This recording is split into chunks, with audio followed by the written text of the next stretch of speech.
Okay. The sutta we're going to look at tonight is called The Removal of Distracting Thoughts.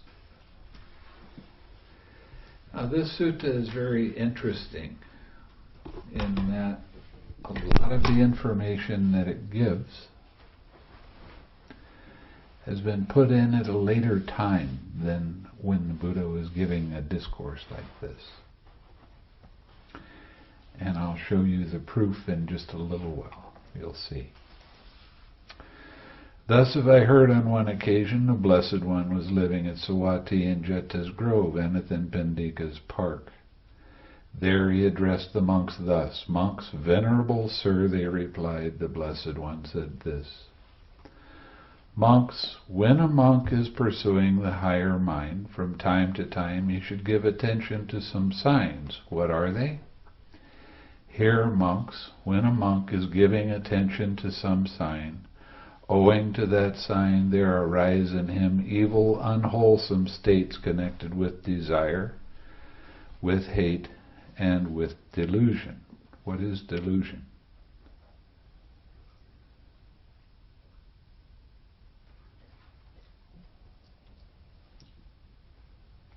Any clues?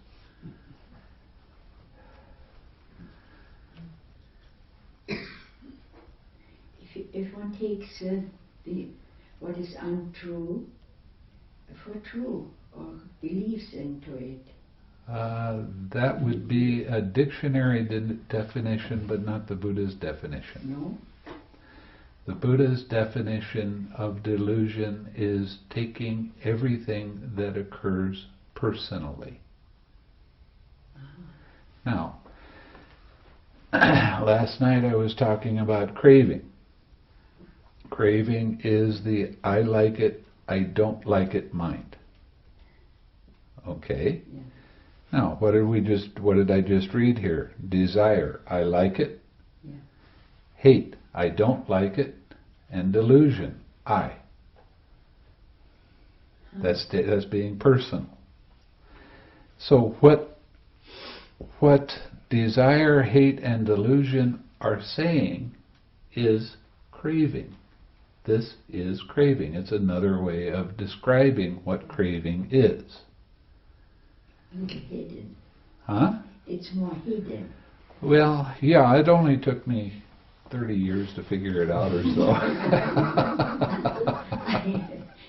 said it, that one needs time. Then he should give attention to some other sign connected with what is wholesome. In other words, you have 5 hindrances, basically. Yeah. Greed, hatred, sloth and torpor, Yeah. restlessness and anxiety, and doubt. Now these 5 hindrances, anytime they come up, they will stop you from meditating, and you'll get all involved in whatever hindrance it happens to be. The biggest of these, or the biggest 2 of these, are torpor and restlessness. They will stay around until you're an arahat. So, torpor means dullness of mind. Restlessness, it means distracted. Now, all of these different kinds of hindrances, I put into one word: distraction. Okay? Your mind gets distracted for whatever reason. Now, why does your mind get distracted? How does it get distracted? Your mindfulness becomes weak, and then these hindrances arise. Now, I've read I don't know how many books and booklets and pamphlets on you have to fight the hindrances. You have to push them away. You have to stop them. But actually, you don't want to be doing that. You want to recognize that the hindrance arose because of a lack of mindfulness. Now, every time you recognize that the hindrance is there and you use the 6 R's,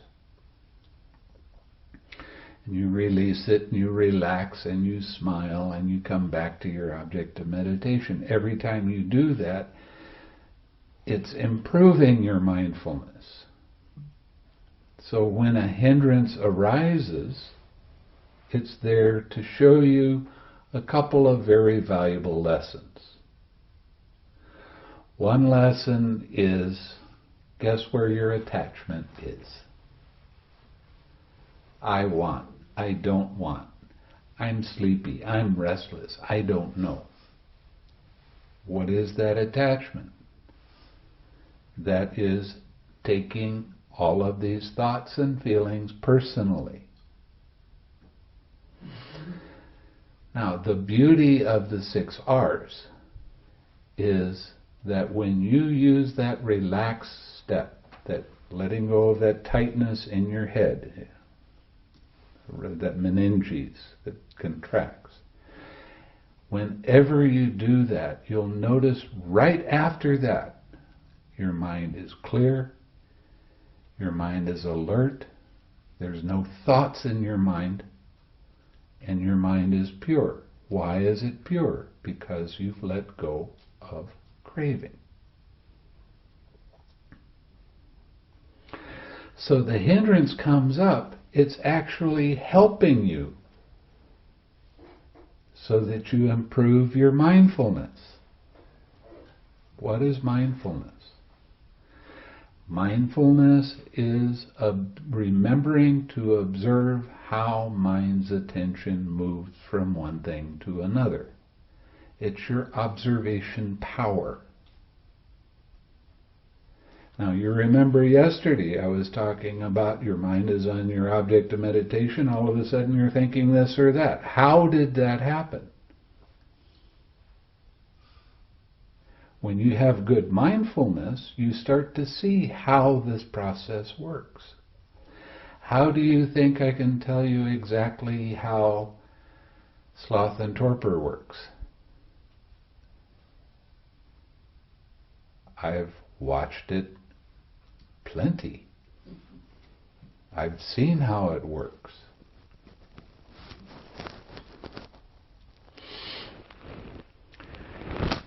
You need to be able to see how all of the distractions pull your attention away.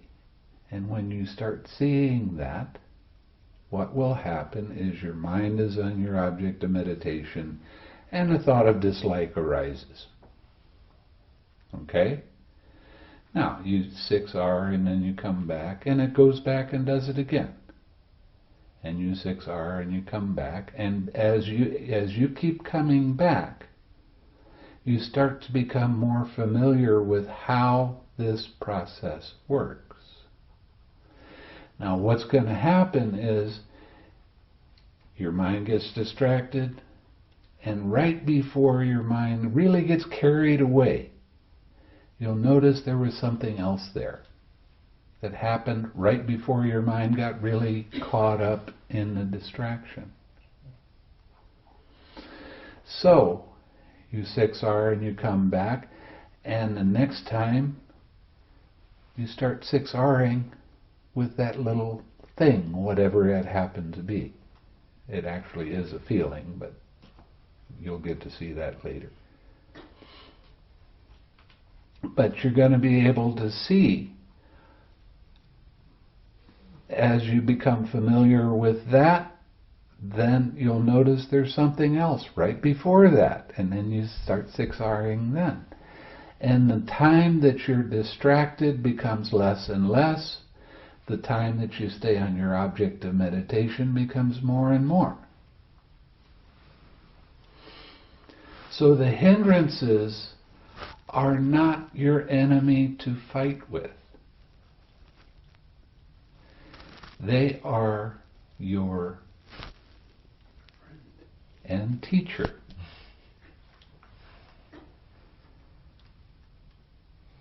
They're helping you to learn how mind's attention gets distracted. They're teaching you that this is part of a process.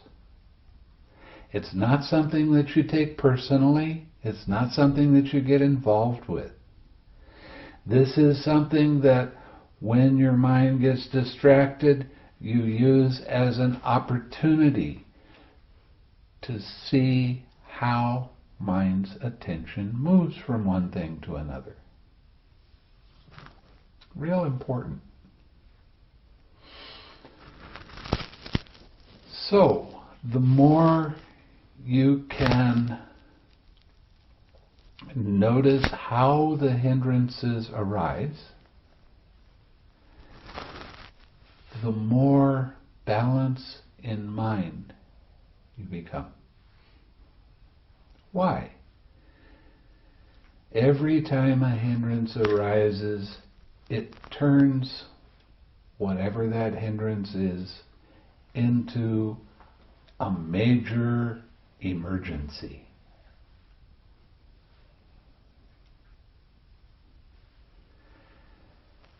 Whose emergency is it? It's mine. Who doesn't like it? I don't like it. Who wants it to be different? I do. Now you see how you're taking everything personally.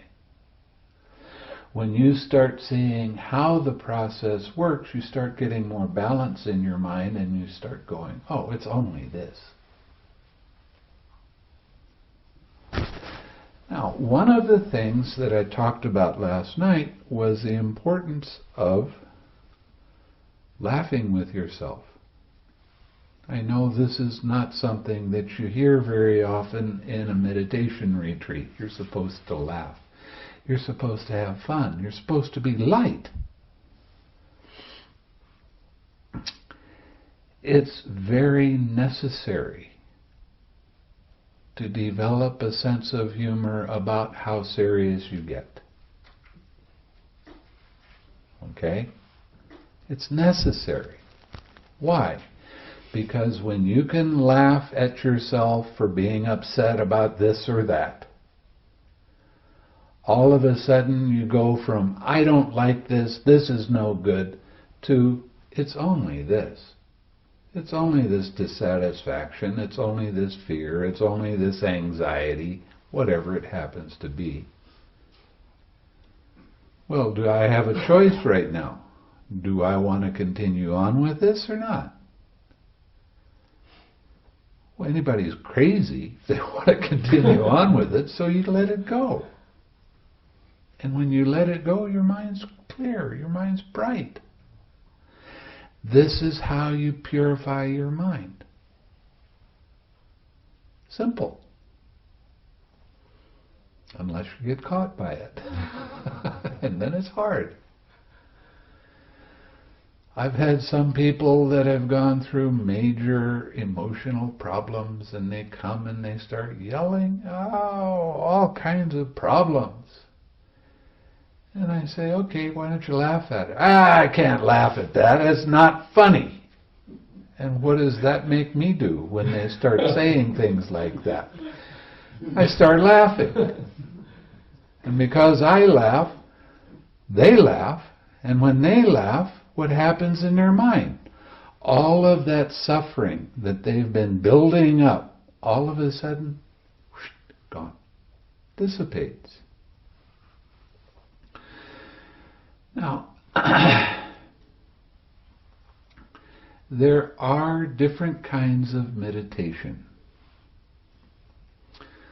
One kind of meditation that almost everybody practices is called absorption concentration, or sometimes we call it one-pointed concentration.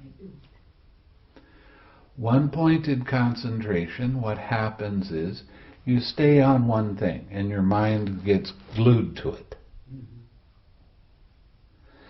Now, when your mind gets glued to it, what happens is the force of the concentration stops the hindrances from arising temporarily. And a lot of people think, well, you're purifying your mind because you don't have any hindrances in your mind at that time. But when they lose their concentration, guess who comes to dinner? And guess who's not able to recognize the hindrance for what it actually is? So one of the things that happens with a lot of people that are practicing this one-pointed kind of concentration is, while they're sitting in concentration, they're real happy. When they come out, life hasn't changed any and there's no personality development. What does personality development mean? It means gaining equanimity in your everyday life. So you don't get caught so hard for long periods of time when a hindrance arises.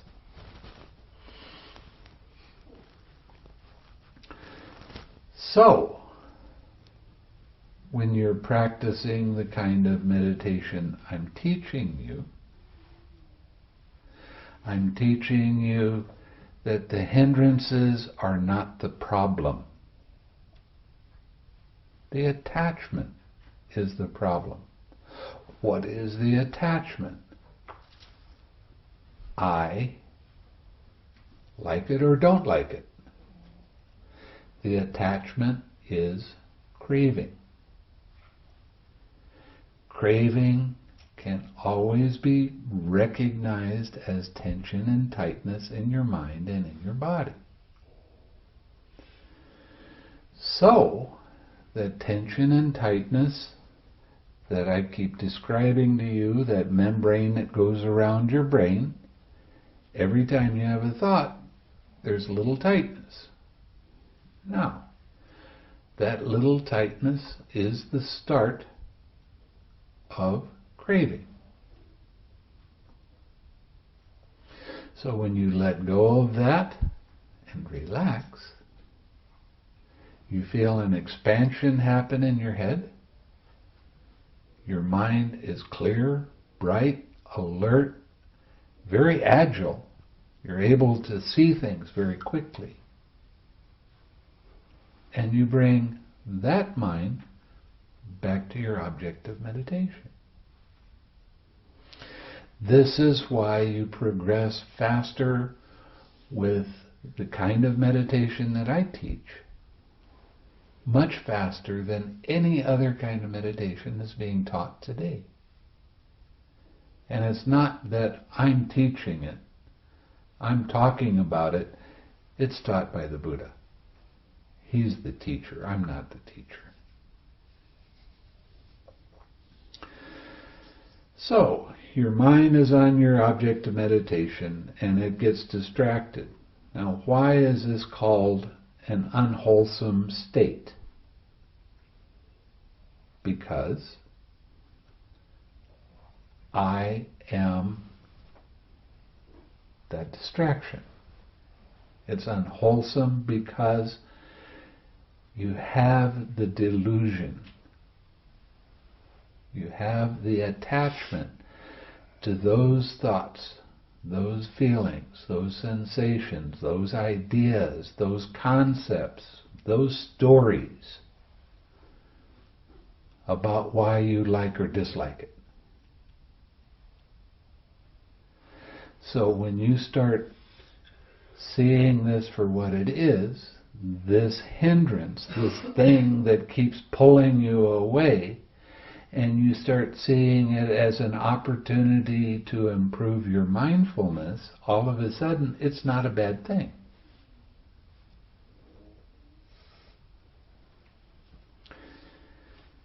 This is an important insight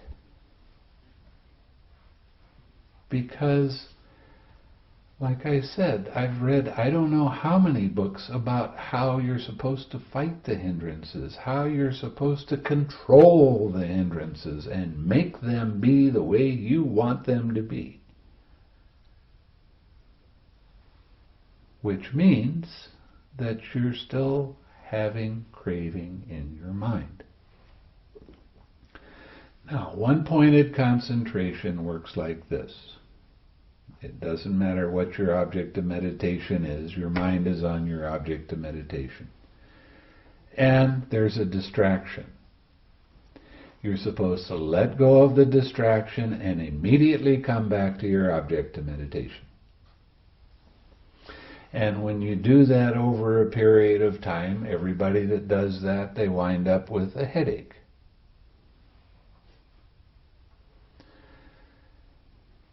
That doesn't happen when you add one extra step. And this is what the Buddha teaches. This one extra step changes the entire meditation. Your mind is on your object of meditation, it gets distracted. That's the same. You let go of the distraction, that's the same. Now, you relax. Now you don't have that craving in your mind anymore.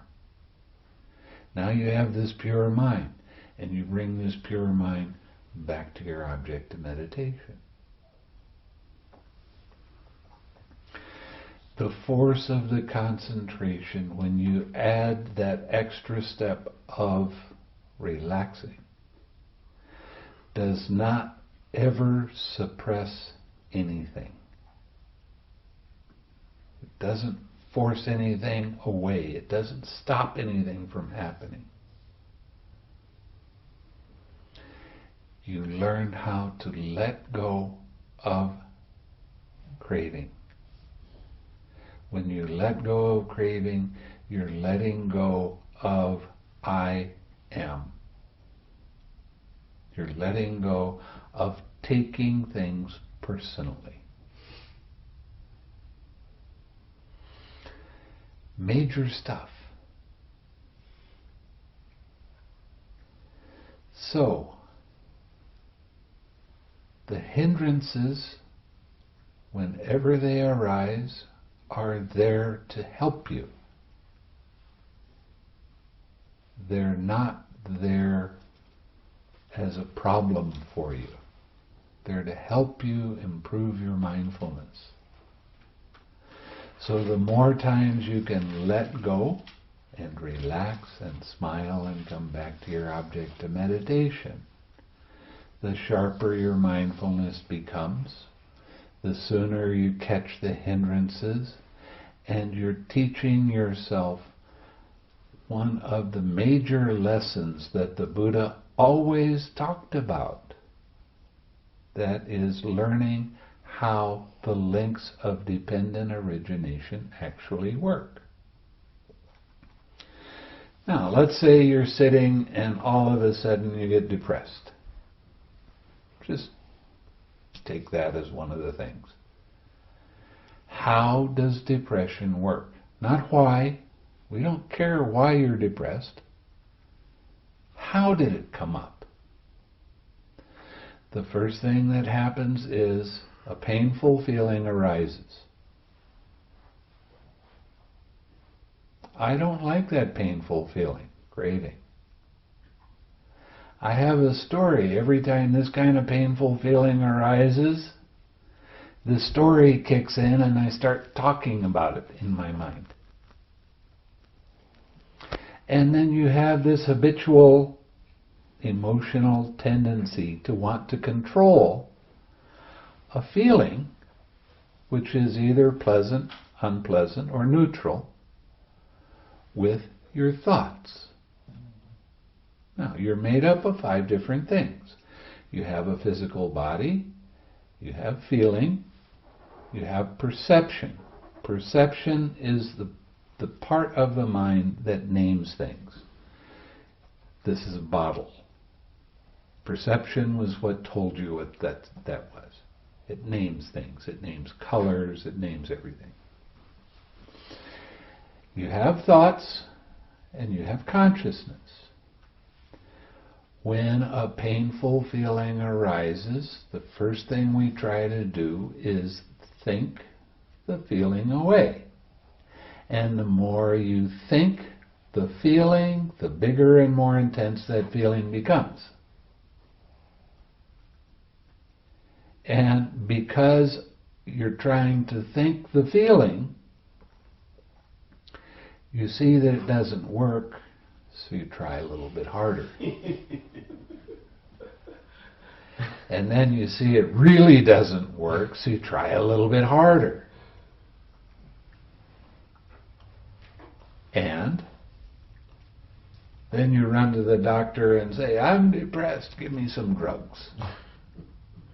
Or you go out and have some alcohol or whatever. Anything to get relief.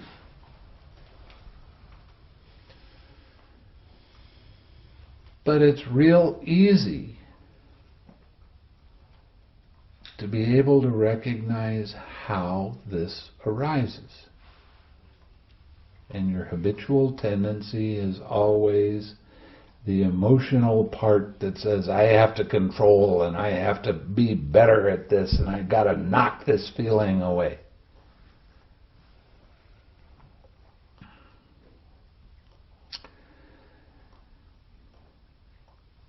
One of the beauties about the 6 R's is the smile. Okay? Now, it's such an easy thing. You don't really think much of it. Most of the time people think so little of it they don't do it. I had a student in Australia that he'd been practicing absorption concentration for 6 years with another teacher. And he said, I don't see any personality development. I want to try something new. I want to practice with you. And I said, fine. He was doing mindfulness of breathing, so I told him to put in the extra step of relaxing. But his habit was such that he'd forget. And after a few weeks, I saw that he wasn't doing very well. He was just going back and doing the same thing he was. So I said, okay, this doesn't seem to be working very well. Why don't you try doing loving kindness? So I gave him the instructions in loving kindness. You should have heard him complain. Oh, this is so hard. My mind is not peaceful and calm. There's all these distractions that are coming in. I just can't do this. I'm going to go back to the breath. No. Continue on with the loving kindness. I just can't do it. And we went around like this for a week or so. And we're doing it on the internet. So finally I said, okay, this is what we're going to do now. I don't want you to sit in meditation for 1 solid week, 7 days. Don't do any meditation. All I want you to do is smile. All the time. Smile into everything. Smile with everybody. And when you can't smile, then I want you to laugh. So I didn't hear from him for a week. So I thought, well, he's tried something else. And after a week he came back on the internet and he said, you know, I took what you said very seriously. And I started smiling. And it's real odd, some of the changes that were happening to me. Whenever I was walking from one place to another, I was always in a mental haze. And when I started smiling, I noticed that my posture started changing and I started looking around a little bit more and I wasn't in this mental haze so much. And the darndest thing, people, when they saw me smile, they would smile back. And they actually started coming up and started talking to me. That never happened before. He said another thing is, even when I didn't feel like smiling, I smiled anyway, and it helped the situation.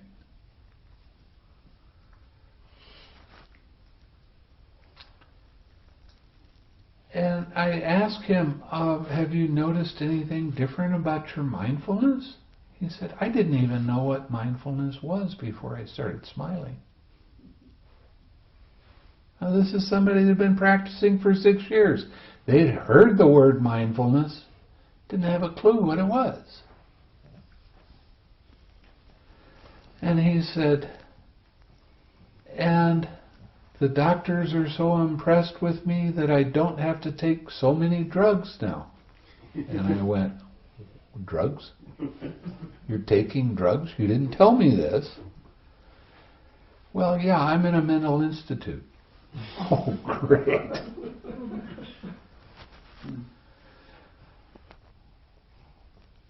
But the thing is, as soon as he started smiling and he saw the benefit of it, people would write in and ask questions, and he would say, I don't know what the actual answer is, but this is what my experience is with smiling.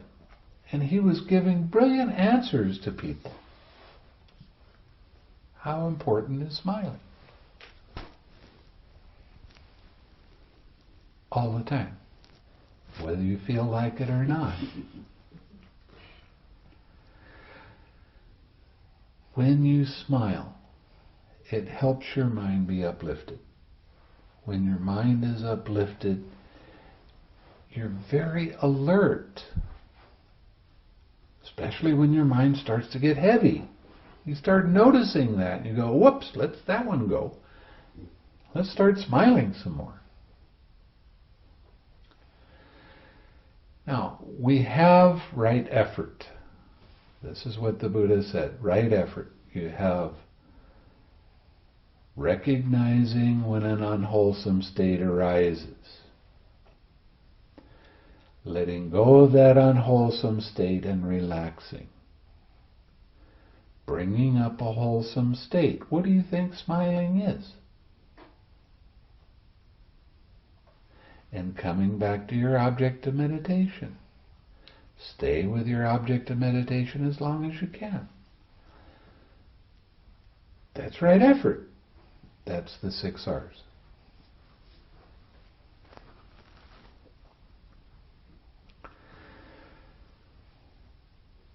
A lot of times people will come to me when they're first starting out in meditation and they say, I don't feel anything in my heart.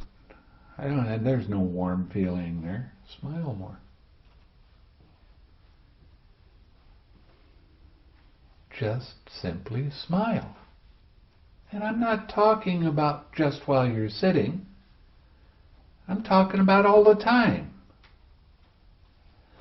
The more you can develop the smile with your daily activities, the better your sitting practice becomes.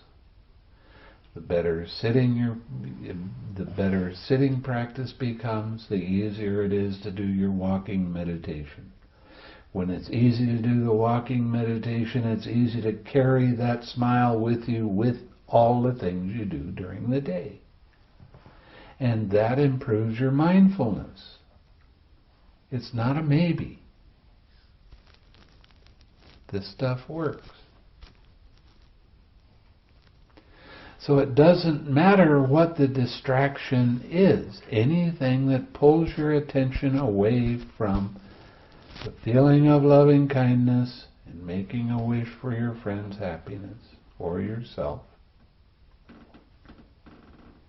Anything that pulls you away from that is a hindrance of one form or another. It is a distraction.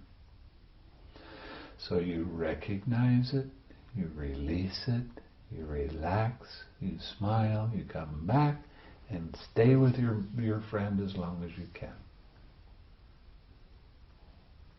It doesn't matter if your mind keeps running away. One of the problems with meditation is you sit and you have a reasonably decent meditation, and you get up and you do your walking and you come back and you think, well, I'm going to do that again. That was really good. That little tiny desire makes you try too hard. And restlessness comes up. And the natural thing for people to do when restlessness comes up is to try harder. And the restlessness gets stronger. And your mind wobbles all over the place, and it runs here and runs there, and you start thinking, this is no good. And you wind up fighting the whole time you're sitting because you're putting in too much effort. I want the meditation that I had last time. I want it to be like that. You can want it all you want. That doesn't mean that's what you're going to get. What you have to do is back off on your energy. Back off on your effort. Don't try to do it. Just do it. When there's try in there, then I am there. And when I'm there, there is craving. And right after craving, clinging arises. Clinging is all of your thoughts, opinions, ideas, concepts, and stories. And then your habitual emotional tendency. Whenever this kind of thing arises, I always do that. Well, if you always do that and it doesn't work, time to change. Right? Now that's an insight. When you recognize that what you're doing doesn't seem to be working, then it's time to change. And back off. Don't try so hard. Things arise by themselves. Okay, you don't sit and all of a sudden say, I haven't had any pain in my back for a while, or a pain in my knee, or I haven't been sad for a while, so I might as well do it now. It doesn't work like that. It just comes up by itself. It's not yours.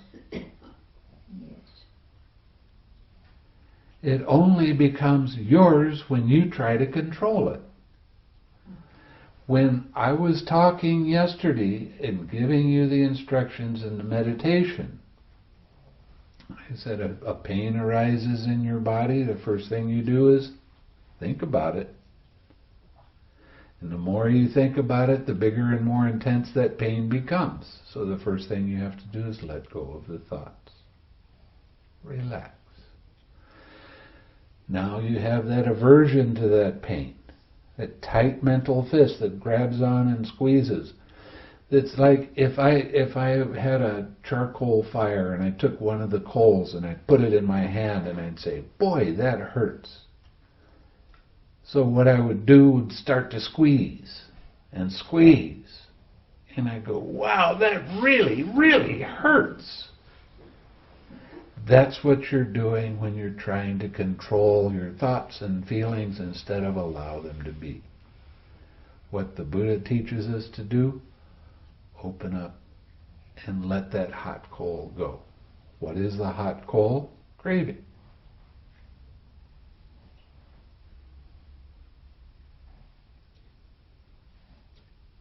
Now, attachment is kind of a strange thing, because you can let it go and relax and come back to your object of meditation, and it'll come back again to the same thing. Over and over again. That's okay. It can do that. It's all right if it does it. It has to be all right, because that's the truth. You can't fight with the truth. You can't control the truth. You can't make the truth be the way you want it to be. The truth is the truth. Whatever arises, it's there. Your job as a meditator is to lovingly accept whatever arises. It's there. It can be there. Don't keep your attention on it. Relax into it. Smile. Come back to your object of meditation. Simple. Not easy sometimes, because the attachment is real strong. It doesn't matter how strong the attachment is. It just means you get to learn more and more from it, and how it arises and what to do when it does arise. And this is what you do while you're sitting. But meditation is an all 24 hours a day job. It's not just about sitting. It's about being able to recognize these kind of things when they arise. So, learning how to recognize when your mind is distracted. When your mind is pulled away from your object of meditation. What do you do when that happens? Turn it into a game. You know, life is supposed to be fun. I know that a lot of people don't take it that way, but it's supposed to be fun. Little 3- and 4-year-old kids, they understand life is supposed to be fun. And then they'll fall down and they'll cry for a minute and get up and forget about it and go do something else. And have fun. Well, where did we figure out we weren't supposed to do the same thing? Isn't that odd?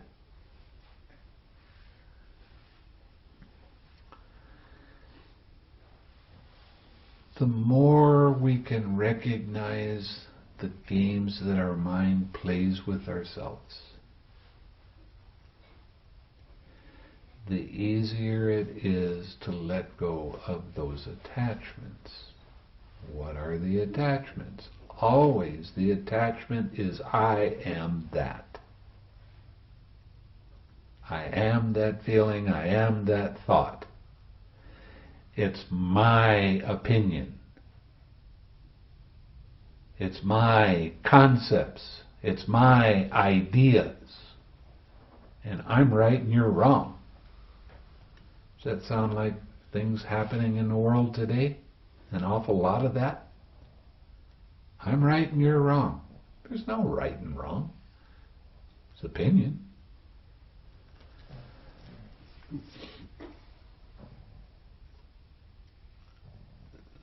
The more you practice this meditation, the more balance of mind you get. Now, what is balance of mind? It's a mind that sees things as they really are. What does that mean? That means you're seeing how the process works. And it's not your process. When I was in Asia, I was there for 12 years. The Asians always said that the Asian mind is different than the Western mind. And I'm here to tell you that they're exactly the same. Everybody's mind works in exactly the same way. Exactly. It is all part of the process of dependent origination. It really does work that way. You'll be hearing a lot more about this as we go on. But every time you recognize that a feeling arises and you relax right then the craving won't arise. If the craving won't arise, then your clinging won't arise. If the clinging won't arise, your emotional habitual tendency won't arise. If that doesn't arise, your birth of action doesn't arise. When that doesn't arise, the sorrow, pain, lamentation, grief, And despair. won't arise.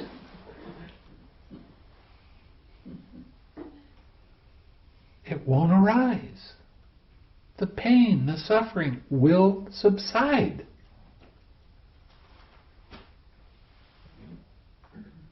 That's really a remarkable thing.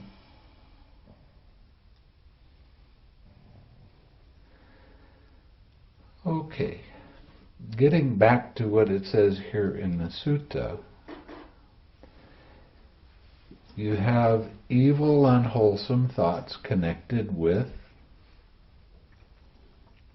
desire, hate, and delusion. In other words, it's connected with I am that, I like that, I don't like that, craving. How do you bring up something wholesome? By letting go of the craving. See, there's not too many teachers that even will be able to give you a clear definition of what craving is. They don't give you a clear definition of how it manifests, but they'll talk a lot about it. But they won't give you the definitions. The more we can give you the definitions of these concepts, these words that we use over and over again in Buddhism, the clearer things become.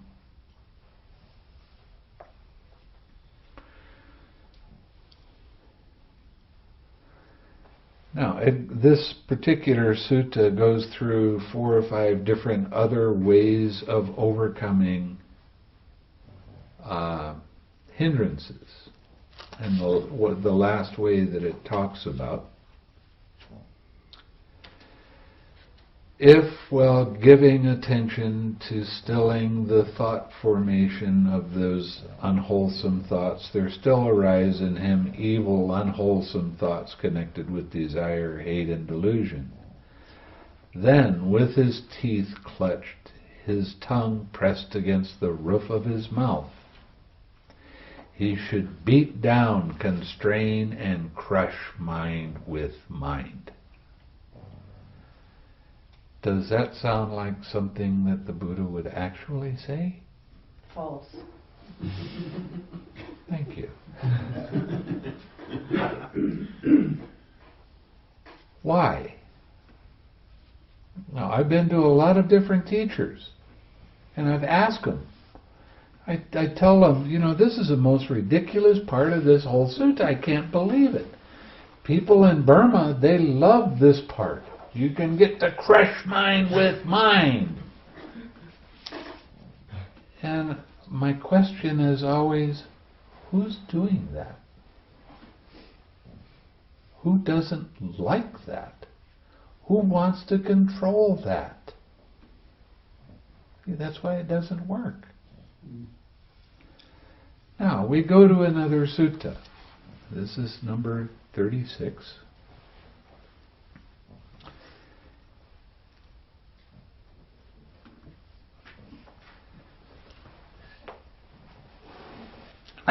Oops, gotta go one more page over.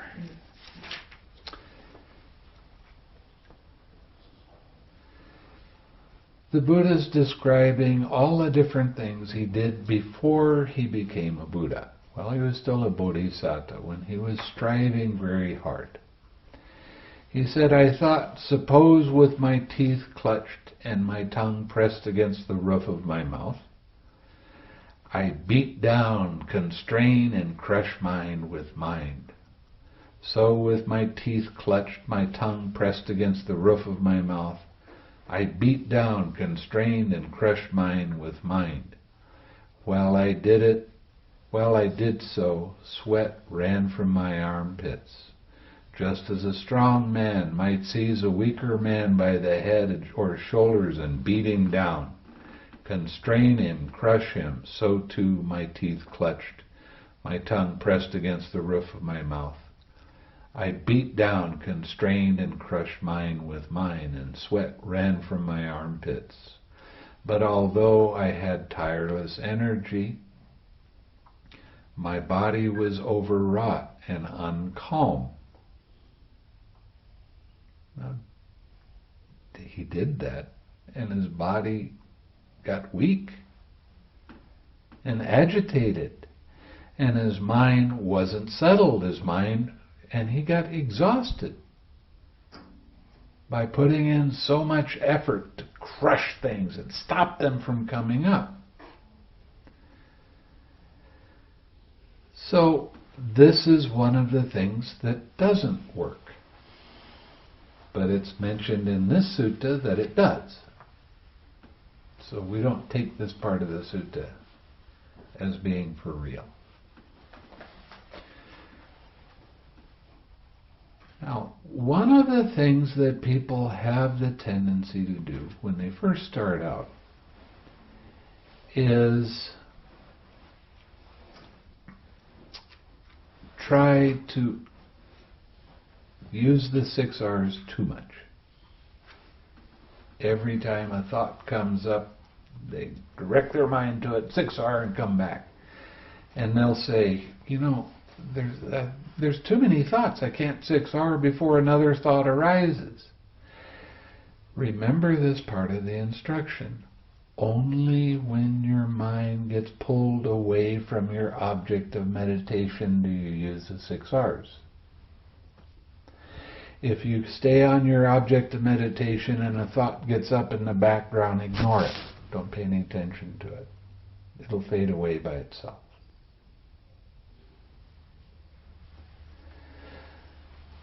Now, we have 7 enlightenment factors. Actually, I don't like to call them enlightenment factors. I like to call them awakening factors. And these are things that you practice from the very start of your meditation. First is the awakening factor of mindfulness. I gave you the definition of mindfulness. Mindfulness is remembering to observe how mind's attention moves from one thing to another. The awakening factor goes a little bit deeper, and you're able to see the individual parts of the dependent origination. You'll be able to see the feeling and the craving and the clinging and the habitual tendency and so on. The next part of the awakening factor is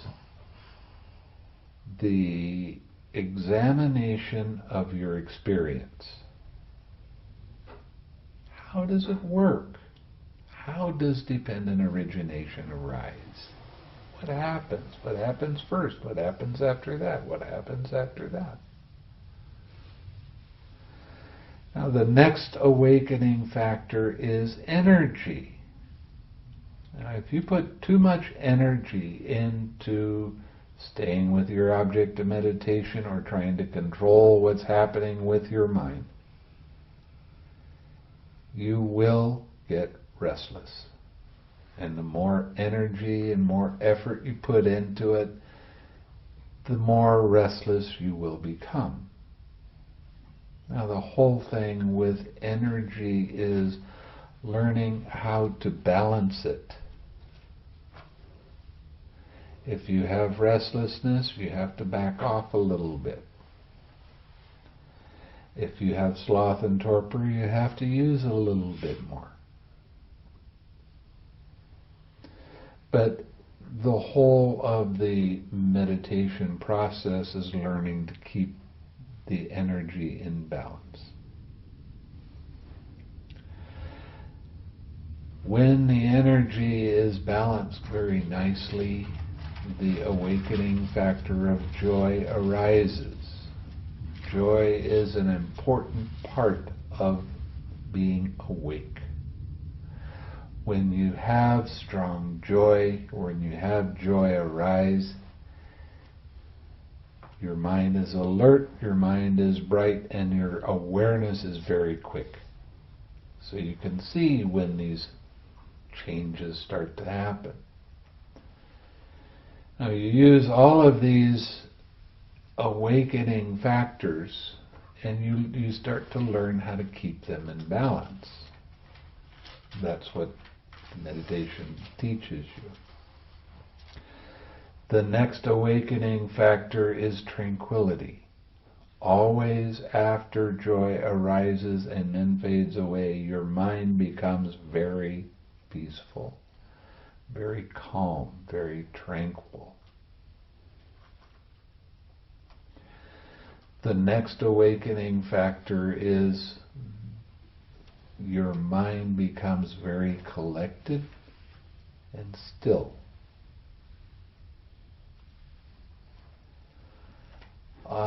A lot of the meditation teachers will tell you that this means it's one-pointed. It is not one-pointed. It is still and alert.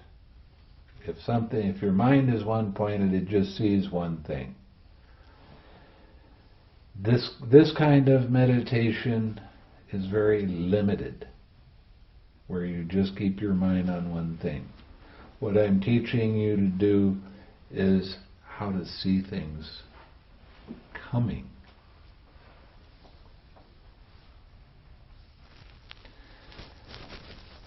The last of the awakening factors is equanimity.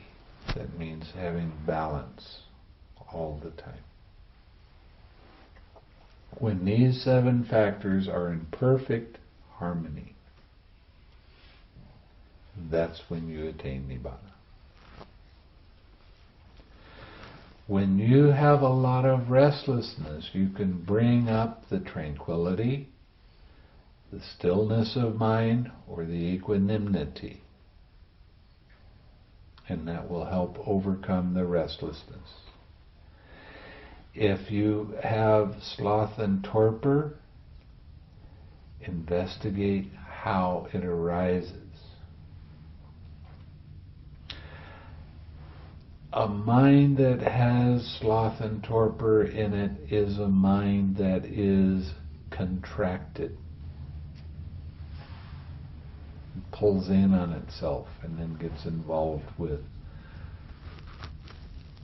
not having enough energy. So you have to adjust your energy. How do you adjust your energy? By taking more interest in your object of meditation. More interest. It really works. And it works good. So, these 7 awakening factors are something that even from the start of your meditation, you're starting to learn how to put them in balance a little bit. You're starting to learn that the hindrances are actually your best friend because they're showing you where your attachment is.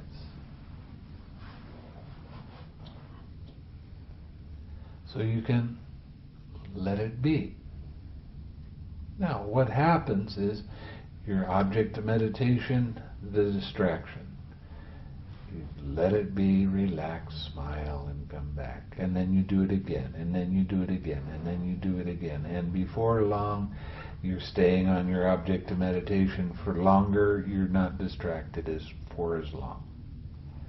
And then eventually, one time you'll let it be and come back, and you let go of that distraction. You let go of that hindrance. It doesn't come up anymore.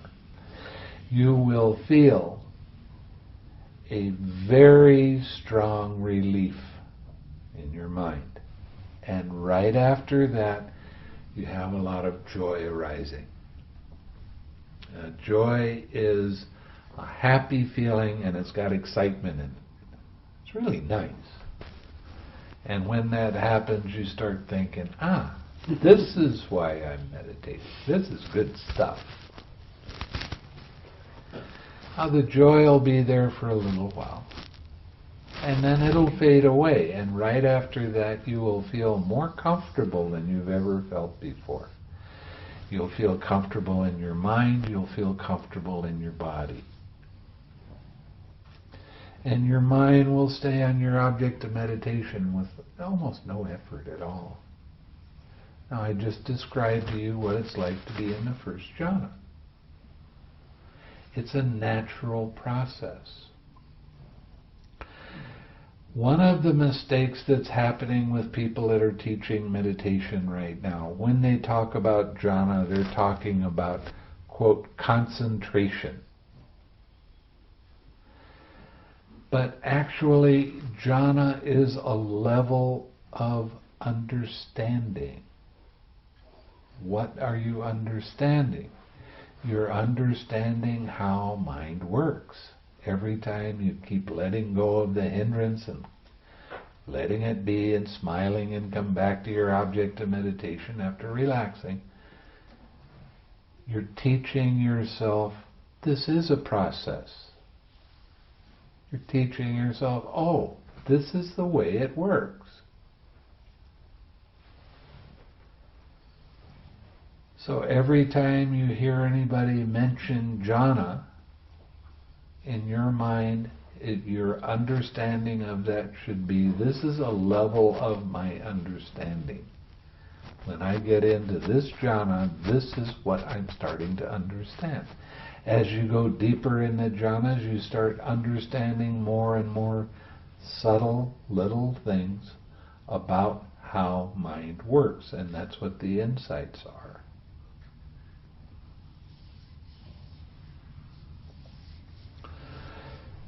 So, the lighter you can keep your mind, the more you can smile, the more you stop fighting with what arises in the present moment, the faster your progress becomes. That's the way it works. Easy.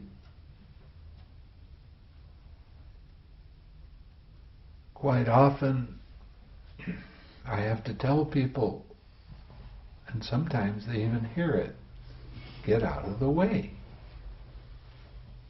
Get out of the way.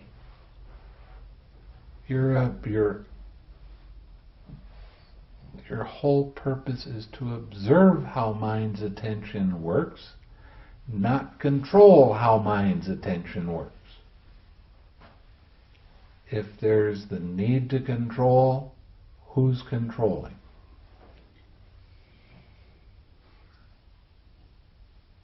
I am.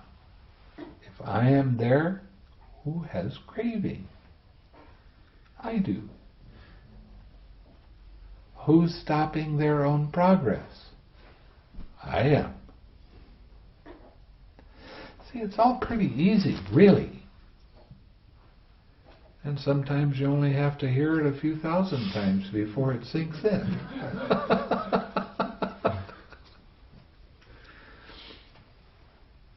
But you need to remember, get out of the way. This isn't me. It's not mine. I didn't ask this stuff to come up. It came up by itself. Okay, let it be. Relax. Relax that tightness. Relax that tension. Smile. Turn the meditation into a fun game. Play with this. Every time you get serious, who's serious?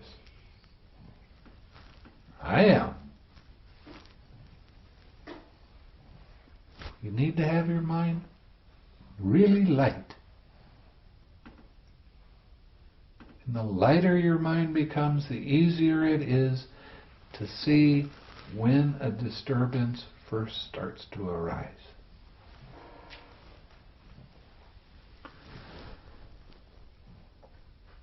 That's the way to develop your mind so you can get what the Buddha called real liberation.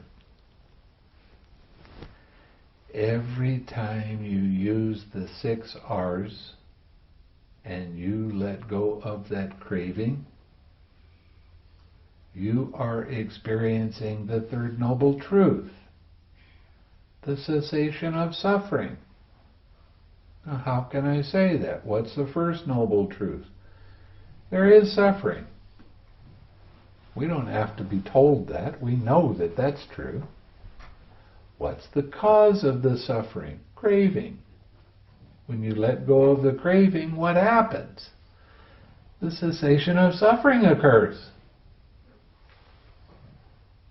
And the way to the cessation of suffering is what? Practice your 6 R's and be happy.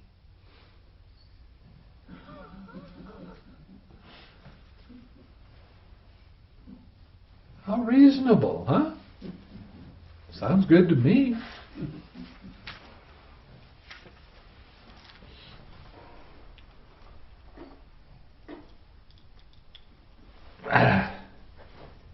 Now there's another thing.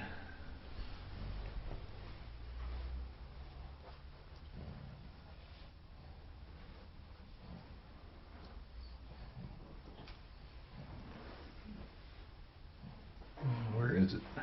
Oh, there it is. Okay. This is in another sutta. This is sutta number 21. Now this particular sutta shows you that you need to have your mindfulness with you all of the time. There are these 5 courses of speech that others may use when they address you. Their speech may be timely or untimely, true or untrue, gentle or harsh, connected with good or connected with harm, spoken with a mind of loving kindness or with inner hate. When others address you, their speech may be timely or untimely. When others address you, their speech may be true or untrue. When others address you, their speech may be gentle or harsh. When others address you, their speech may be connected with good or connected with harm. When others address you, their speech may be spoken with a mind of loving kindness or with inner hatred. You should train thus. Our minds will remain unaffected, and we shall utter no evil words. We shall abide compassionate for their welfare, with a mind of loving kindness without inner hatred. We shall abide pervading that person with a mind imbued with loving kindness, and starting with him. We shall abide pervading the all-encompassing world with a mind imbued with loving kindness, abundant, exalted, immeasurable, without hostility and without ill will. That is how you should train.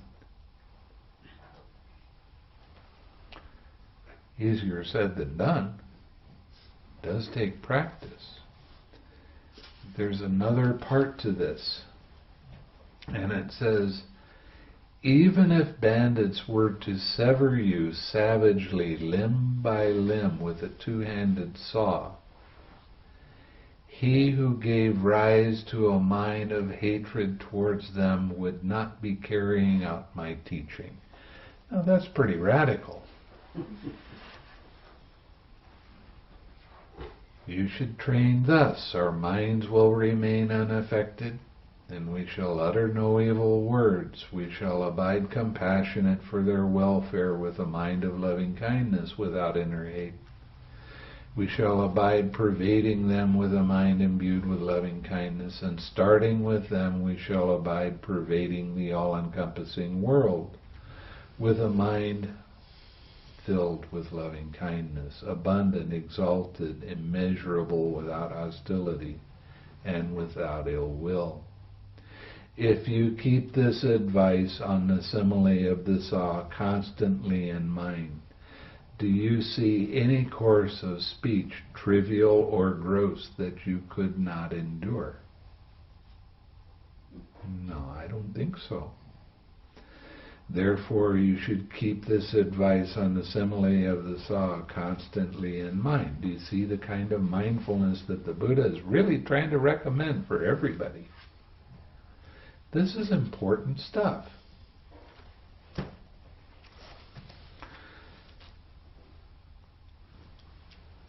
It doesn't matter what somebody else says. It doesn't matter at all. Your job is to send love. That's what your job is. That's what you're learning right here, right now.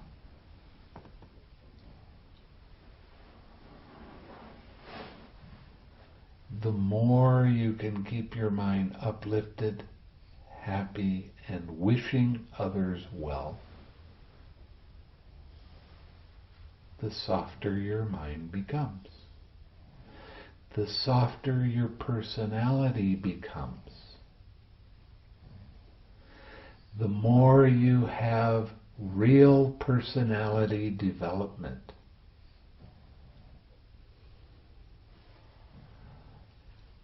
The more uplifted your mind becomes, the more you're following what the Buddha teaches us. That's the name of the game.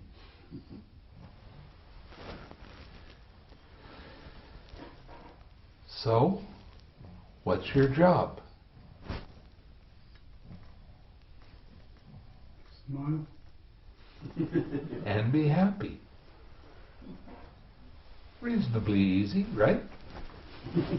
Except when it's not. I had one student come to me one time and he said, you know, this meditation is great. When it's easy, it's really easy. But when it's hard, boy, is it hard.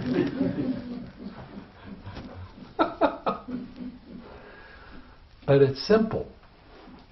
This is one of the problems that the Buddha has run across in his lifetime, as well as all of the monks run across the same thing. It's too simple. It's too easy to understand. We want to make things complicated. We want to make things really so you have to work and grind and do it. Geez. What kind of fun is that?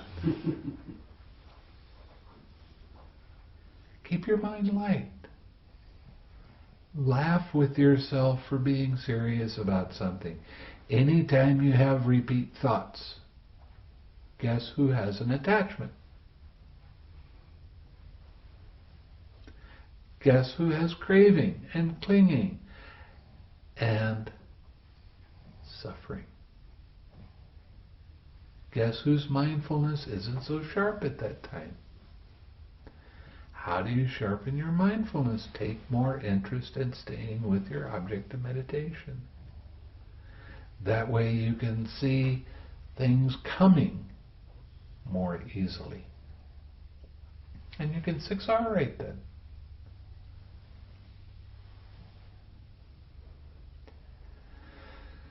So, what's your job? Smile.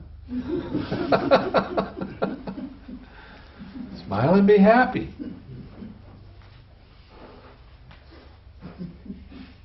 Too many times, especially in Buddhism, there's an overstress on suffering. You know, I had 20 years of that. It was horrible. You know, everything is suffering. Dukkha, dukkha, dukkha, dukkha, dukkha. Everything is dukkha. Well, that's not the Buddha's teaching.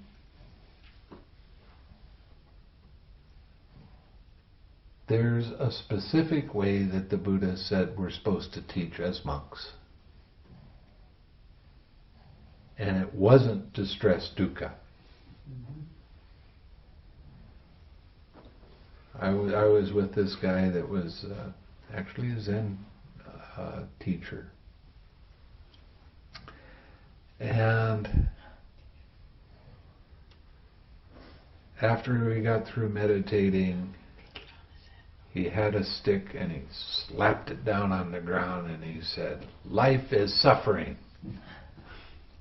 Well, that really encouraged everybody to check everything out.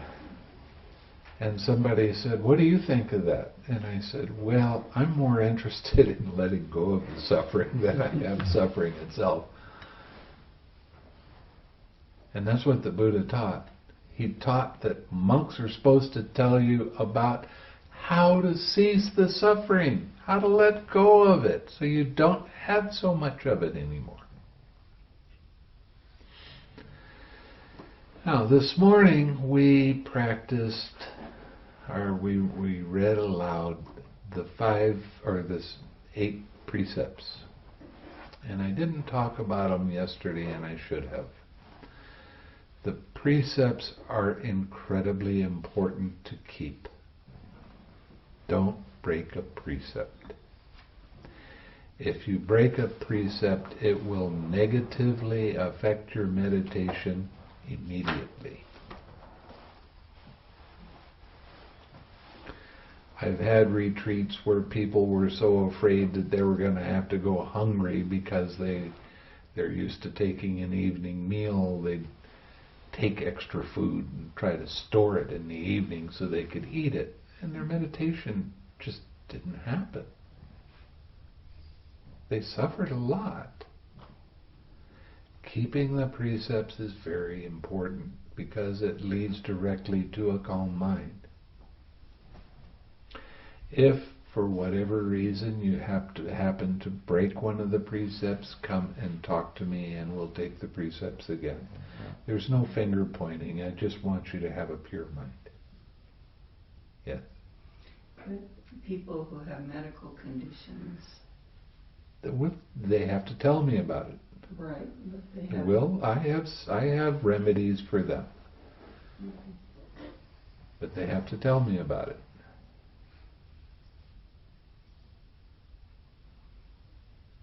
Okay? So, please do more of your sitting meditation together in the hall.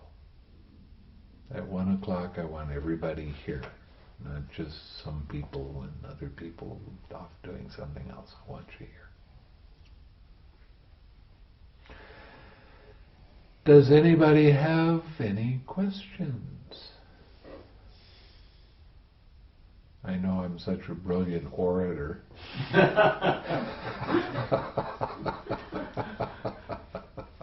Oops.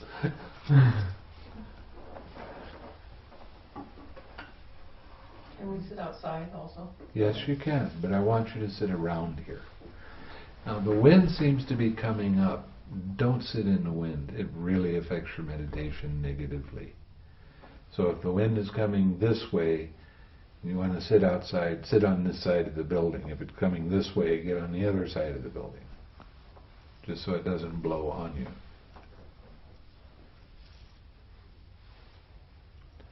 Is that not just another distraction?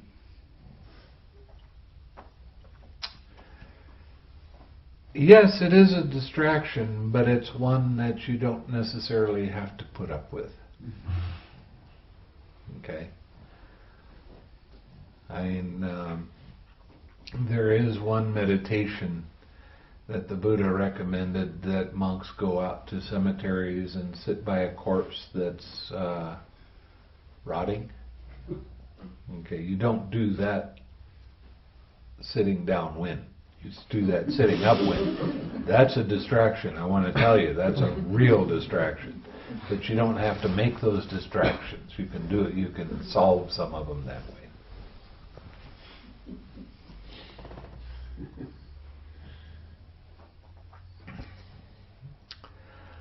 A lot of times people do meditation retreats and they get the idea that they have to suffer or else they're not doing it right.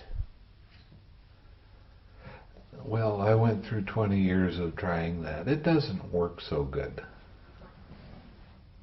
You don't have to make pain arise. It comes up by itself.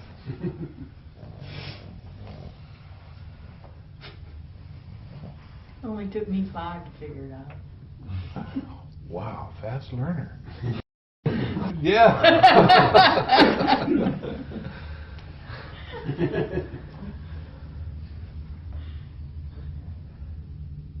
I'm a slow learner. What can I say? It takes me a long time.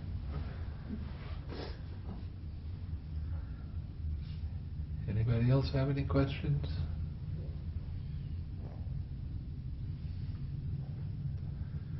Okay, please stay in the meditation hall till 10 o'clock.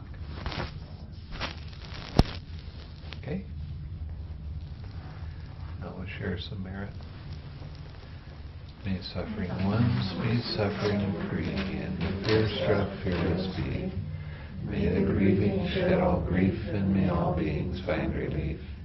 May all beings share this merit that we have thus acquired for the acquisition of all kinds of happiness. May beings inhabiting space and earth, devas and nagas of mighty powers, share this merit of ours. May they long protect the Buddha's dispensation.